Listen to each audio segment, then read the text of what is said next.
Welcome to the Gurukuli Bhajans on Friday night. There's a lot of new faces. Hare Krishna, Radhanath Swami. We'd just like to say we appreciate everybody who's come, in particular Radhanath Swami, who's blessed us on this occasion. It's been probably a year and a half since I last saw him in New Vrindavan at Kuli Mela, where he was also surrounded by Gurukuli, so hopefully he enjoys the evening as much tonight as I believe he did the Kuli Mela. And I just wanted to mention we're having another one in Radhadesh next year, August 31st, July 31st to August 3rd. And, we hope some of you will attend. And thank you, Haribol. Jai Radhanath Swami.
Jnantimidandasya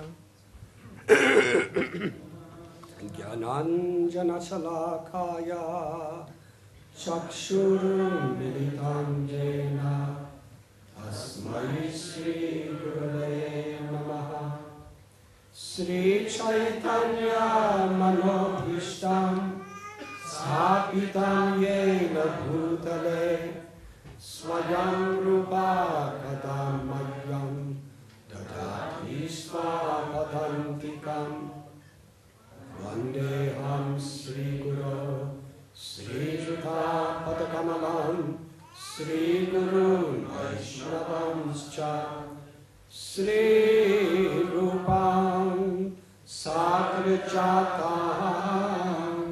Sahakana Raghunatham Tam Sajivam Sadvaitam Savadutam Harijana Sahitam Krishna Chaitanya Devam Sri Radha Krishna Padam Sahakana Lalita Sri Vishakhanvitamscha Hey Krishna Karuna Sindhu Dina Bandhu Jagatpate Kopesha Gopika Kanta Radha Kanta Namostate Tapta Kanchana Gaurangi Radhe Vrindavaneshwari Vrishabhanu Sute Devi Ranamami Hari Priye Vanchakalpatarubhyascha Kripa Sindhubhya evacha Patithanam Bhavanebhyo Vaishnavebhyo Namo Namaha Sri Krishna Chaitanya Prabhu Nityananda Sri Advaita Gadadhar Srivasadi Gaura Bhakta Vrinda. Hare Krishna, Krishna Krishna, Hare Hare, Hare Rama, Rama Rama, Hare Hare. Hare Krishna.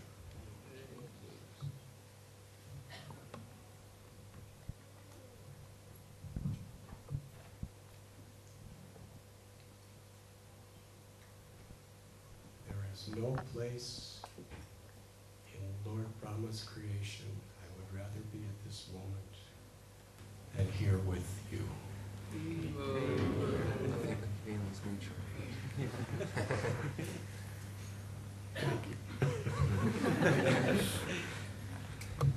You have made me speechless now. I don't know what to do.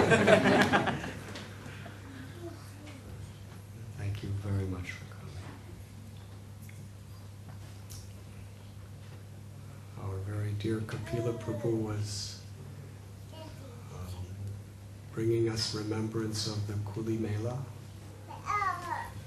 that he helped to organize in New Vrindavan about a year and a half ago. And it was a wonderful event. It was really, really wonderful. It was not only very thrilling for everyone to have the association of each other, but there was excellent organized seminars to bring people together and to raise people's consciousness, both spiritually as well as socially, as well as occupationally, to really help to improve the quality of everyone's lives with Prabhupada and Krishna in the center. It was very effective, and my heart was very moved by watching, by participating in some small way, and by being effective. So thank you, Kapila Prabhu. Kapila Prabhu ki! And also Baladev Prabhu did a lot to help as well. And more than 250 volunteers. And more than 250 volunteers.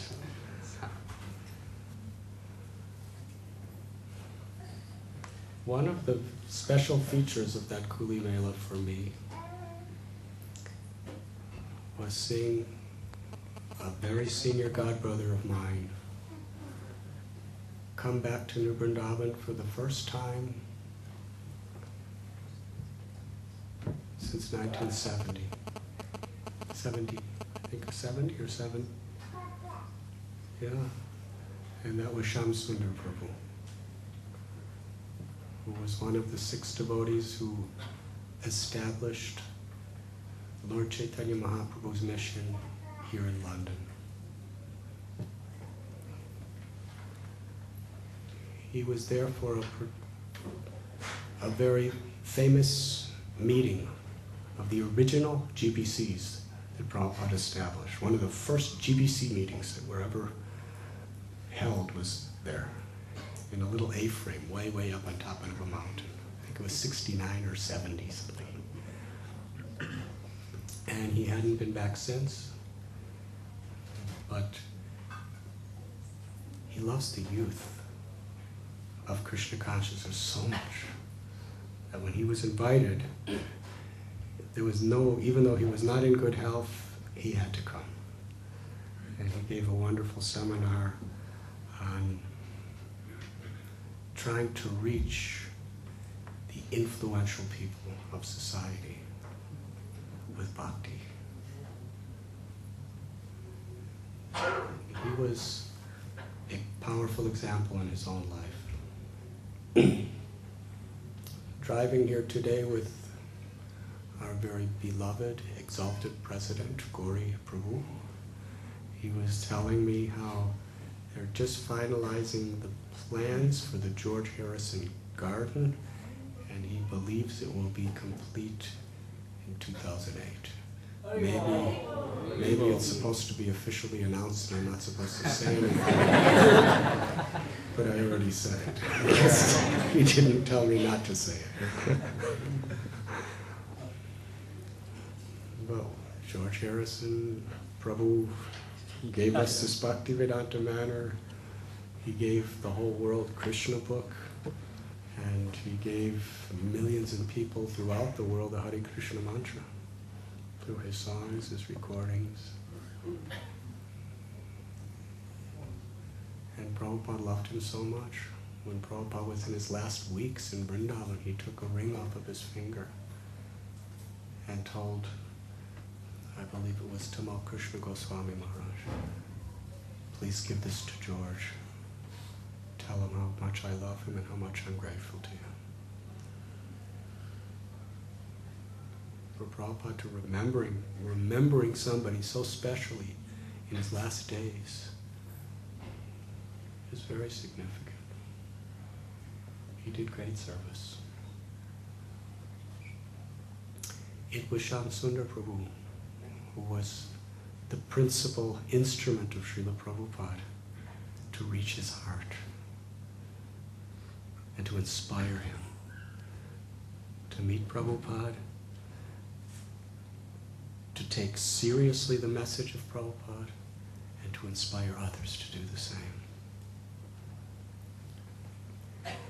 When Shyam Sunder Prabhu was preaching to the Beatles, recently we were in Rishikesh together, Shyam Sunder Prabhu, myself, and he was telling me how at one point when the Beatles were at the peak of their career, they were the ultimate celebrities in the Western world. At least that's what I was taught. But in India too. When George left this world, some of the prominent people of Bombay were preaching to, big business people. They started crying. They said, when we were teenagers, we just listened to the Beatles. I thought they were listening to, Ravi Shankar or something. They were listening to the Beatles. People in America were listening to Ravi Shankar.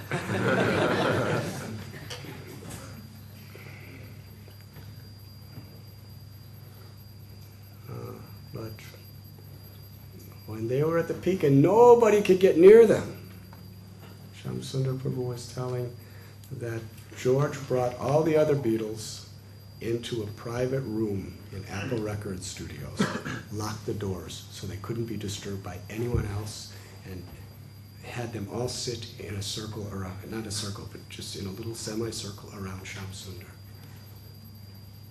And for the next 3 hours, the Beatles were asking him questions on what is the goal of life. And they were bringing him to so many big, big people. Shyam Sunder Prabhu was only 25 at the time.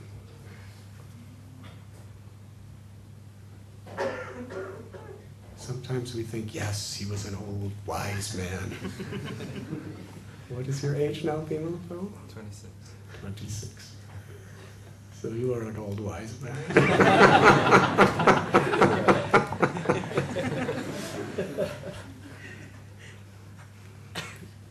But he was only, yes, he was only about, that was in 1969, he was only about 24, 25 years old at the time. They all were. They were opening centers. They were reaching the most influential people in the world, fearlessly.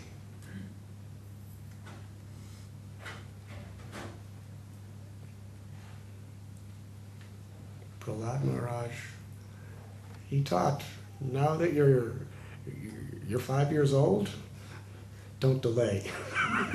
It's getting late already. Now's the time to do something wonderful for Krishna. Because time is very elusive. perhaps the greatest mystery is time. You can't hold on to it. Every second passes, and as soon as it appears, it's gone. You can't catch a second. It's there, it's gone, it's there, it's gone, it's there, it's gone. So mystical. And Prabhupada quoted from Chanakya Pandit, there is no greater loss in all of creation than wasting a moment of human life.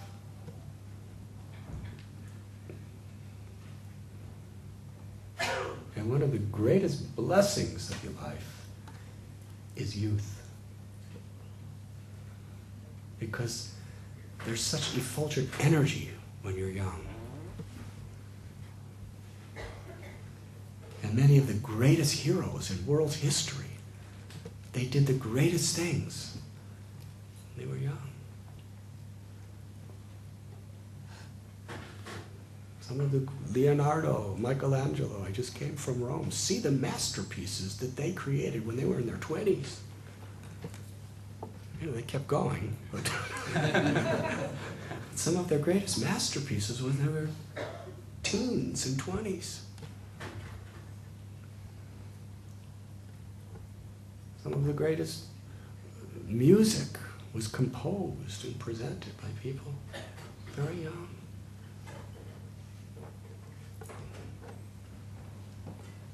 And Lord Jesus, he left this world when he was only 31. So all his preaching was when he was in his 20s. He had a big influence on a lot of people. Still does. Shankaracharya changed all of India. He left this world when he was 32. He traveled around, preached when he was in his 20s. Madhvacharya took sannyas when he was 12.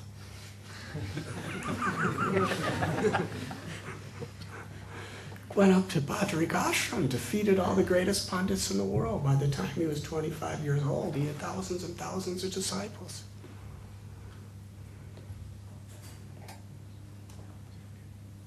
Shukadev Goswami, he was only 16 when he spoke the Srimad Bhagavatam. 26 is pretty old. Time's running out for me.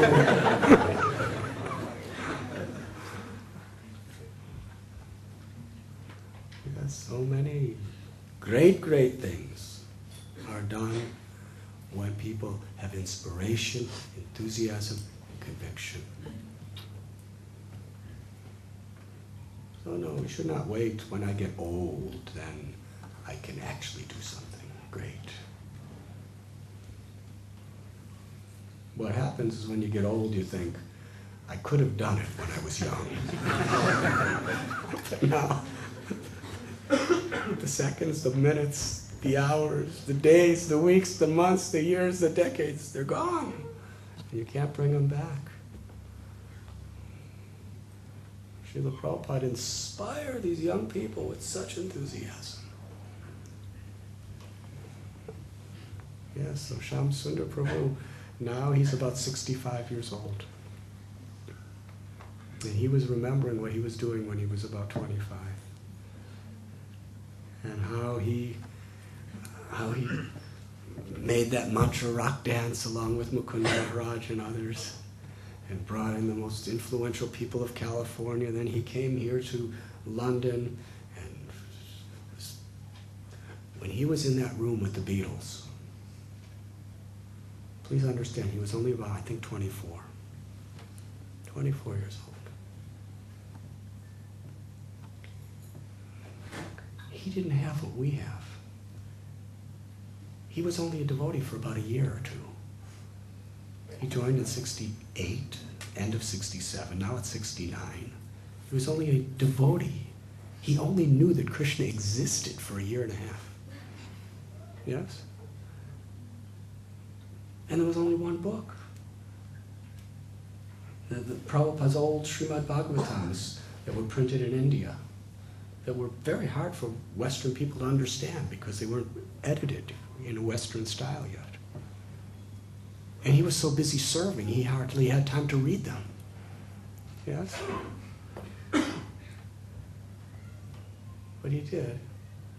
And here he was, only a devotee for about a year, 24 years old, and the most prominent people on the planet Earth are asking him about the goal of life. And what he's going to speak to them, factually, is going to go into their songs and tell the world, which happened with George Harrison. Exactly what he spoke and what Prabhupada spoke to George, he put it in his songs. And millions, tens of millions of people were listening and being transformed. He said he just was so enthusiastic to serve Prabhupada. He was speaking. He said, to this day, he never spoke Krishna conscious philosophy so precisely and so expertly. Because he wasn't speaking. There was a power beyond his own that was moving his mouth and moving his heart. He just gave himself to Prabhupada. I'm yours. And these men were for 3 hours in rapt attention, the Beatles listening to every word he was saying.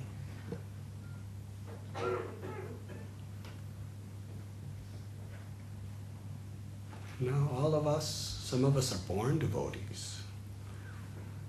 Some of us have been around devotees for many years. And a lot of realizations through the ups and the downs of what we have seen. What we have. If only we are enthusiastic to take it and to give it, how we can be empowered. That is a lesson. And that is what Shyam Sunder Prabhu traveled all the way from Portland, Oregon to New Vrindavan to try to share with the Guru Coolies. That you have everything. Just understand what you have. There's no limitations to what you can do to influence people and to influence the world. And he was saying, now he's pretty old. He can't do what he did when he was young, even though he has so much more. He has so many years of experience. But what he did when he was young, he can't do it again. But he feels the greatest service to the society that he can offer to Prabhupada is to inspire the youth. In giving, we receive. Just be inspired. Just be enthusiastic. Just try to be an instrument and see, as he says, the magic flow through you. Life is not magical when you do things that you can do. That's just life. You do what you have to do. You do what you could do. But when you go to do things beyond yourself and you see it happening by the grace of God, that is magic. There's no enjoyment to the heart greater than that. Prabhupada prayed not to convert the people of the West. Prabhupada prayed, I can't do it. Let me be your puppet and make me dance, Krishna. And pray that way, and you will be Krishna's puppet. And Krishna will make you dance, and dance, and dance. Hari-o. And your dancing will attract many, many, many others to dance.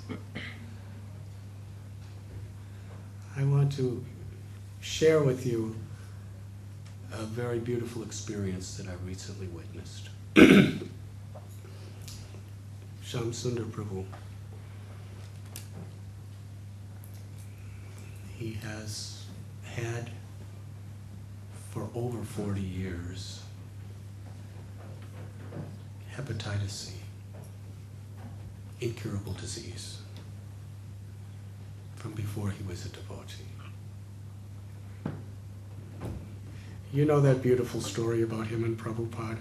Because he and Malati, before they met devotees, they got arrested for selling illegal drugs.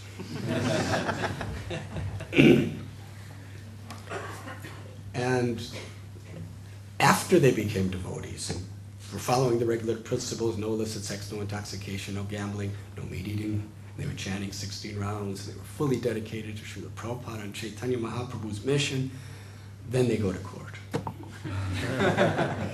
And then they're sentenced to go to jail. That's the way life is. Only we met Prabhupada a couple of years before. But it was a good lesson. So there was only 6 devotees helping Prabhupada in San Francisco. And they were really, Shyam Sunder Prabhu and Malati Prabhu, they were very predominant, dynamic people. They organized the mantra rock dance with the others. They had to go to explain to Prabhupada that they're going to be going to jail.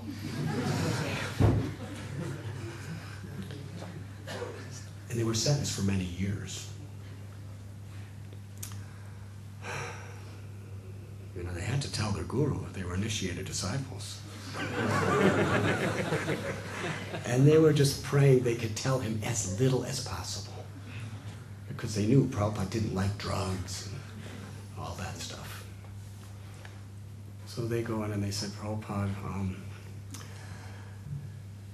they were praying Prabhupada will not ask any questions. He'll just, just hear the basic and then let them go. So they said, Prabhupada, we have to leave for some time. So we will not be with you, tomorrow we have to leave and we won't be around for some time. Prabhupada said, oh, where are you going?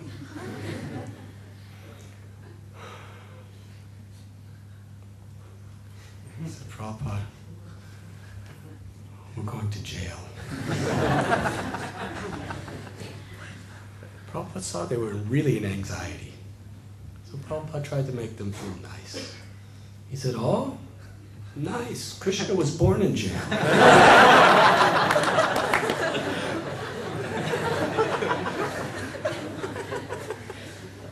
They were really hoping that was the end of it. So just as they were about to get up and leave, Prabhupada said, why are you going to jail? Prabhupada, we got arrested for selling drugs. Prabhupada said, oh, good. He said, I also used to sell drugs. Prabhupada was a pharmacist before he took Banapras. So they went and they just prayed to Prabhupada, and miraculously, within a month or two, they were released. They couldn't understand how it happened. They were just released forever. And the amazing thing happened is the money that was confiscated when they were arrested was sent back to them.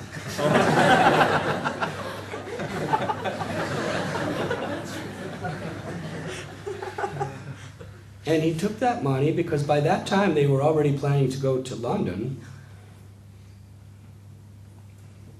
Prabhupada wrote a letter to Mukunda Maharaj, who was then Mukunda Prabhu, and he said, our Shyam Sunder is saying he wants to go to England to preach to the Beatles. He said, I think it's a good idea. What do you think? So Shyam Sunder Prabhu took that money. You know how he got the money, we all know, because it was confiscated. And Yukta Vairagya is a very mysterious thing. He bought redwood and shipped it by boat to London. And then when he somehow got here, he picked it up, and that's how the temple in Seven Berry Place, the original temple in England, he he decorated it with this beautiful redwood. It came from San Francisco. So recently, I happened to be in Chicago, and I got a call from him, and he told me that they found cancer in his liver. And he had to come from Oregon to Chicago, and he got surgery. They found that the tumor was so large and his liver was so disintegrated, there's no way he could survive without a liver transplant. So they did 2 other surgeries to try to reduce the tumor so that he would live long enough until they could find another liver for him. Because the general process of a liver transplant is, people donate organs, and then when they die, you take the organ out, and they have to find someone who dies with the organ. Do you want to hear this story?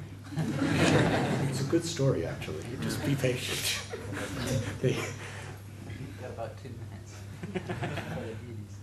Okay, well, they may like to hear it. So, then they have to find someone with a compatible liver and blood type and everything else, and there's thousands of people in a waiting line.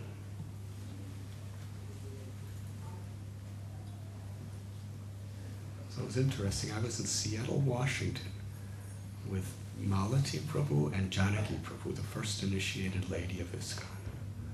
And we were together when Shyam Sunder Prabhu called us to tell that my 2 daughters, their organs are not compatible to mine, their livers. So it looks like I have to go on this long waiting list, and there's practically no hope that I'll live, so I just give my life to Krishna. So, we came together that let's see if any devotees would like to help. So Malati Prabhu, she wrote just 1 letter and put it on the internet about what happened.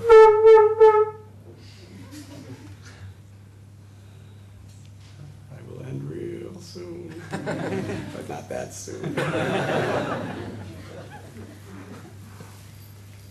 Shri Shri Radha Gokulananda Ki.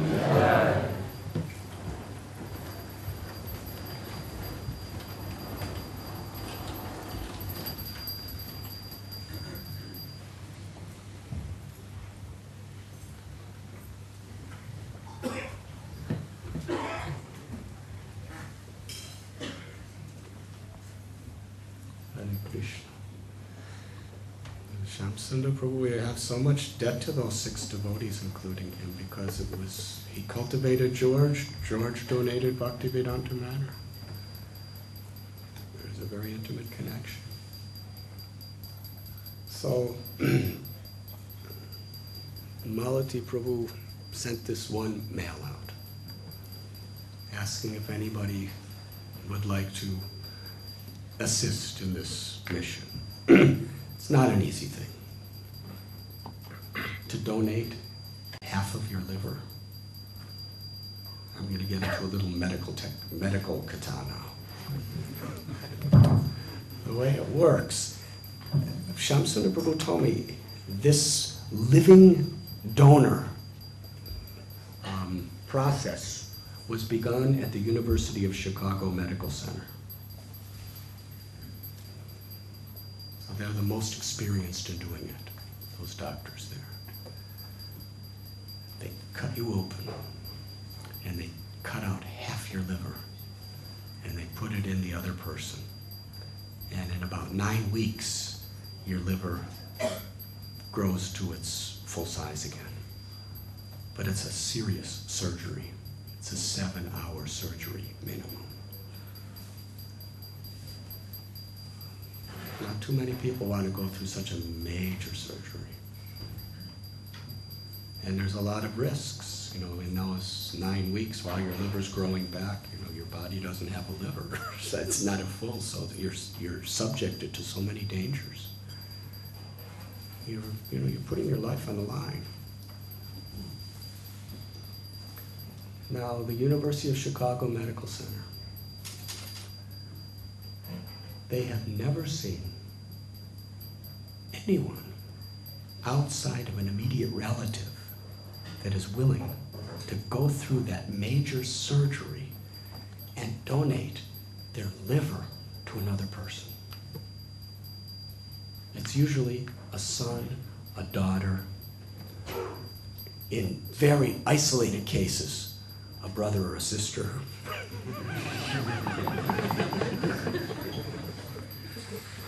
But outside families, sometimes a cousin, but outside family members, it's not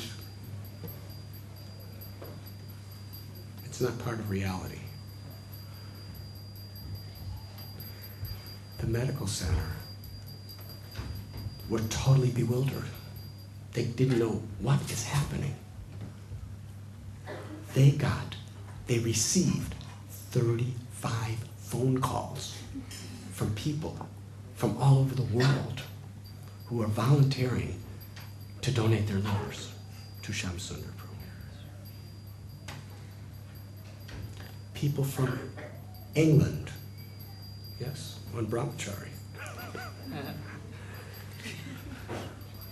People from Norway, one wonderful devotee.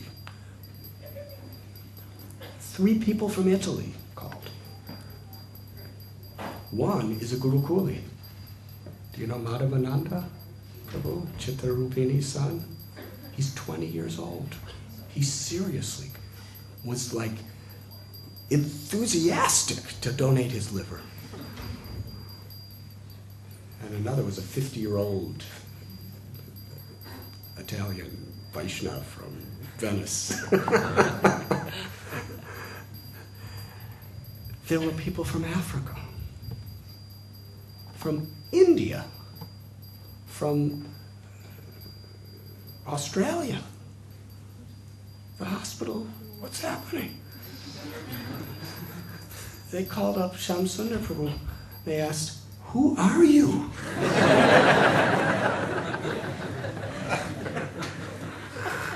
Who are you? I mean, we've treated, big politicians, and they have to wait for somebody to die to get it. Big famous businessmen, movie stars, they have to wait for a person that died for us to find. But these people are dying to give you their livers.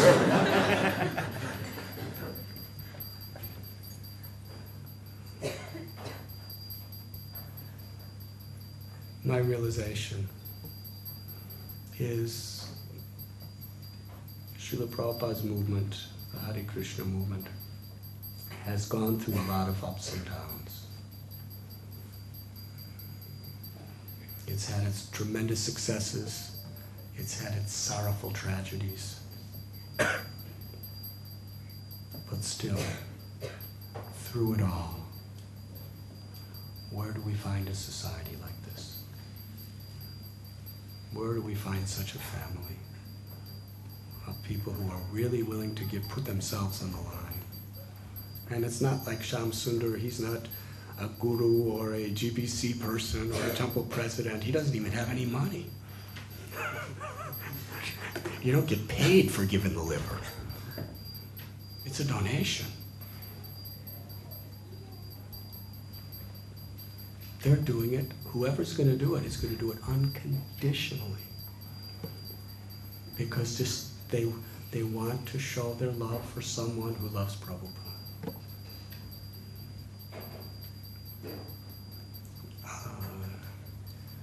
And one particular devotee was the first to volunteer.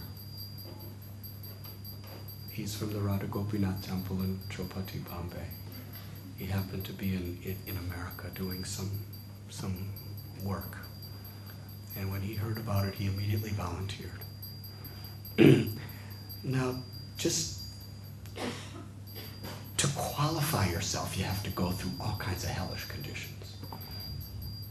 It's really a sacrifice. You become like under the authority of the hospital. First they said, you have to come in for a full day of checks. Not full, but hours of checkups. So the day that they wanted him to begin his checkups was Janmashtami in Chicago.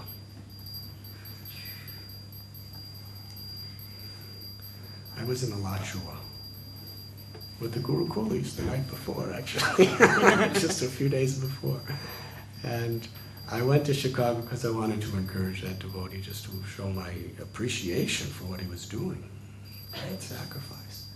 And in the morning of Janmashtami, he went to the hospital, and most of the day they was just doing tests and tests and tests and tests and tests. And then the day of Prabhupada's Vyas Puja, when everyone was celebrating Prabhupada and glorifying and doing flowers and listening to beautiful offerings, he was doing MRIs and CT scans. And then after he passed through that phase, they did biopsies of his liver. 10 days of tests. Finally, they confirmed that he is a compatible donor. And they set the date for October 3rd at 8 o'clock in the morning, Chicago time. Be a surgery where they're both put on tables right next to each other in the same room. And there's 2 whole teams of surgeons and doctors and nurses and anesthesiologists and everybody just doing all this, whatever they do. So please pray for them on that day. But it is a beautiful thing to see how much there is a spirit of selfless love and service within our society. And when it is manifested, the people of this world have never seen anything like it. Because in hospitals there's a lot of charity going on, a lot of volunteering going on, but they have never seen anything like this. This devotee Gopinath Prabhu, who's donating liver, he never met Shyam Sunder before in his life, personally. Never met him. Never even saw him with his eyes, hardly. But just knowing he was so dear to Prabhupada, he's willing to do this.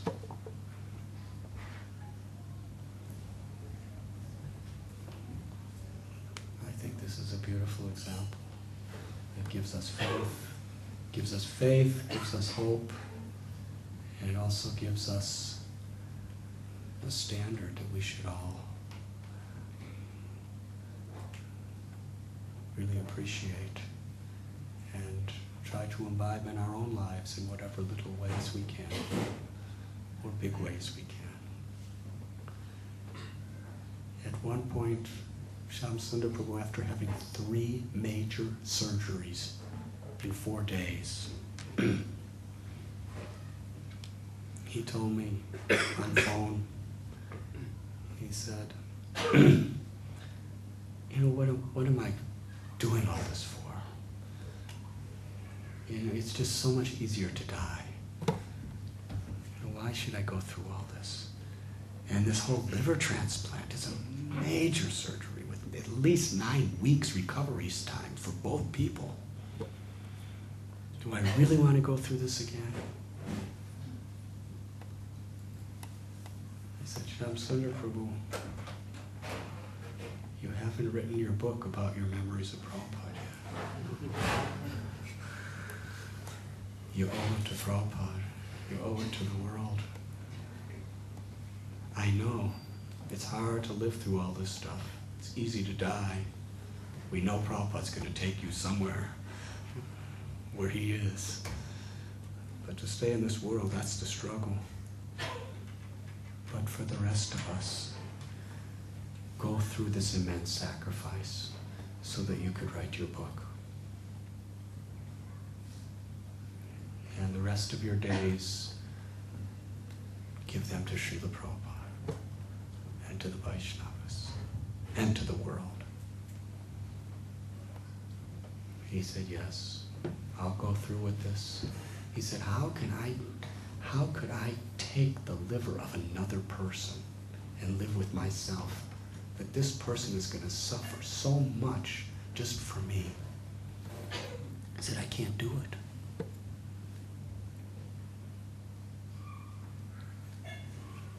It's not for you, Shyam Sunder Prabhu. It's for the world. It's for Krishna. We need to hear this. We need to hear your stories. Not only us, but generations and generations and generations. Your wonderful, intimate relationship with Prabhupada as a secretary for 3-4 years. Those words will go on eternally. And for this purpose, to write his memoirs, he's willing to go on living and go through this sacrifice. So let us pray for him. And my prayer, my heartfelt prayer, is in 2008, whenever the date is set, when the George Harrison Gardens are inaugurated, Shyam Sunder Prabhu will be smiling blissfully, glorifying his best friend George Harrison, and seeing the fulfillment of this desire as he's revealing the treasure of his memories to the world. Thank you very much.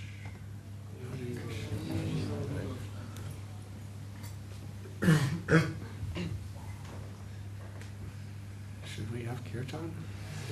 Yes. Would you like to sit or lay down or dance? Oh, the dance.